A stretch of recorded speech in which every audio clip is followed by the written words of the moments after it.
በዚህ ቪዲዮ ላሳያችሁ የፈለግኩት እንግሊዝኛን እንዴት በቀላሉ መማር እንችላለን የሚለውን ነገር ነው።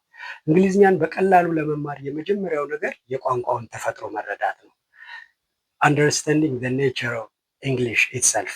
ስለዚህ ቋንቋው ምን አይነት ተፈጥሮ አለው ብለን ስናስብ የመጀመሪያው ነገር እንግሊዝኛ ስትሬስ ታይም ላንጉዌጅ ነው።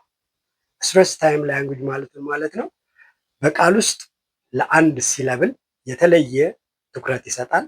በአረፍተ ነገር ውስጥ ደግሞ ለተወሰኑ ቃላት ብቻ የተለየ ትኩረት ሰጥቶ የሚነገር ቋንቋ ነው። ስለዚህ በቃል ውስጥ ያሉ ሁሉም ሲለብሎች ወይም በአረፍተ ነገር ውስጥ ያሉ ሁሉም ቃላት እኩል ክብደት የላቸውም እንግሊዝኛ ላይ። ይሄ በቀላሉ እንዲገባችሁ ምሳሌ ልስጣችሁ። በቃል ውስጥ እንዴት ስትሬስ የቃሉን አነባበብ እንደሚቀይር እና ማተር እንደሚያደርግ እንይ። ለምሳሌ I've the record of this video. I've the record of this video. ሬከርድ እና ቪዲዮ ናቸው እዚህ ጋር ኮንተንት ወርድዝ የሚባሉት። በአረፍተ ነገር ውስጥ ለኮንተንት ወርድዝ ፕራዮሪቲ ይሰጣል ወይም ስትሬስ ይሰጣል ማለት ነው። ምን ማለት ነው? ኮንተንት ወርድስ ማለት ናውን፣ ቨርብ፣ አድቨርብ እና አድጀክቲቭስ። እነዚህ አራቱ ኮንተንት ወርድስ ይባላሉ። ፈንክሽን ወርድስ የሚባሉት ደግሞ ፕሮናውን፣ ፕሬፖዚሽን፣ ኮንጃንክሽን ኤንድ ኢንተርጀክሽን ኤንድ አርቲክልስ። ሚኒንግ ኬሪንግ ወርድስ ሁልጊዜ ስትሬስ ይወስዳሉ በአረፍተ ነገር ውስጥ። እዚህ ውስጥ ከምናያቸው ውስጥ እንደዚህ አይነት ባህሪ ያላቸው ይችና ይችኛዋ ናቸው። ሀቭ አዘ ቨርብ ብታገለግልም እዚህ ጋር በፍጥነት ስንል ከአይ ጋር ኮኔክት ስለምነ I've the record of this video. I've the record of this video. እንደዚህ ብለን ነው የምናገር። አሁን ሬከርድ እዚህ ጋር ነው የኔ ትኩረት። ሬከርድ ስንል ስትሬሱ የመጀመሪያው ስለብል ላይ ስለሆነ ሬ የሚለውን ከፍ አድርገን ነው ከርድ የምንለው። ሬከርድ that's። ወደ ሁለተኛ ምሳሌ ልውሰዳችሁ። I record this kind of videos. ስለዚህ አሁንም ሪኮርድ እና ቪዲዮዝ ናቸው ስትሬሱን የሚወስዱት። ስለዚህ አሁን ሪኮርድ አሁን ሬከርድ ማለት እና ሪኮርድ ማለት በጭራሽ የተለያዩ ቃላት ናቸው እንግሊዝኛ ላይ። ለእኛ አንድ አይነት ናቸው።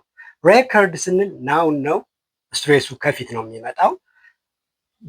የአንድ ነገር ስም ሆኖ ነው የሚያገለግለን። እዚህ ጋር ግን ግስ ነው ወይም ድርጊት ሆኖ ነው የሚያገለግለን። ስለዚህ አይ ሪኮርድ ዲስ ካይንድ ኦፍ ቪዲዮዝ ስል አሁን ኤስን እንደ ስ አላነባትም፣ እንደዚህ ነው የማነባት።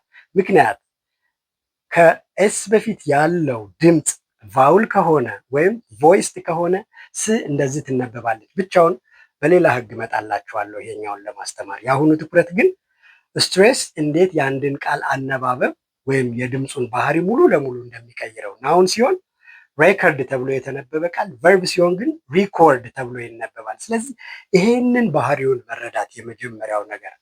እንደዚህ አይነት ሪዝሚክ ፓተርን ወጣ ገባ ያለ ባህሪ ይፈጥራል። ስለዚህ ይሄንን ባህሪውን ካልተረዳን ስትሬስድ እና አንስትሬስድ ሲለብል ኢን አ ወርድ and stressed and unstressed words in a sentence ካልተረዳን እንግሊዝኛን በትክክል ፕሮናውንስ ለማድረግ ሁልጊዜ እየተቸገርን እንቀጥላለን።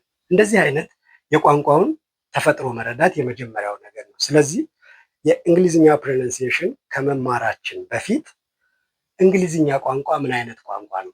ስትሬስ ታይም ላንጉዌጅ፣ ለሁሉም ቃላት ወይም ለሁሉም ሲለብልስ እኩል ክብደት የማይሰጥ ከዛ ውስጥ መርጦ ከቃሉ ለአንድ ሲለብል ከአረፍተ ነገር ውስጥ ደግሞ ለተወሰኑ ቃላት ክብደት ሰጥቶ በተለየ ትኩረት የሚነገር ዜማ አይነት ባህሪ ያለው ሜሎዲክ ባህሪ ያለው ቋንቋ መሆኑን ተረድተን ከዛ እነዚህን ሁሉ ስንረዳ ስትሬስ፣ ኢንቶኔሽን፣ ሪትም የሚሉትን ፓተርኖች ካወቀን በኋላ ከዛ ወደኋላ ስንመለስ እያንዳንዱን ቃል ድምፆች መለየት፣ ድምፆቹ እንዴት ተዋህዱ፣ ቮይስ እና ቮይስለስ ሲሆኑ ምን አይነት ባህሪ ይፈጥራል። ልክ እዚህ ጋር አሁን ኤስን እንደዚህ እንድናነብ የሚያስገድደን መቼ ነው የሚል እንዲህ አይነት ባህሪዎች ስላሉት እያንዳንዱን ግን እኔ ፖይንት ባይ ፖይንት ፕራክቲካሊ ማሰልጠን ስለምችል እናንተ ይሄን ስልጠና የምትፈልጉ ሰዎች እኔ ጋር መመዝገብና ስልጠና መውሰድ ትችላላችሁ። ከዛ ውጭ ግን ቲክቶክ እና ዩቲዩብ ላይ የኔን አካውንቶች በመወዳጀት ራሳችሁን በራሳችሁ መንገድ እንደዚህ አይነት እኔ የምሰራቸውን ቪዲዮዎች በማየት መማር ትችላላችሁ።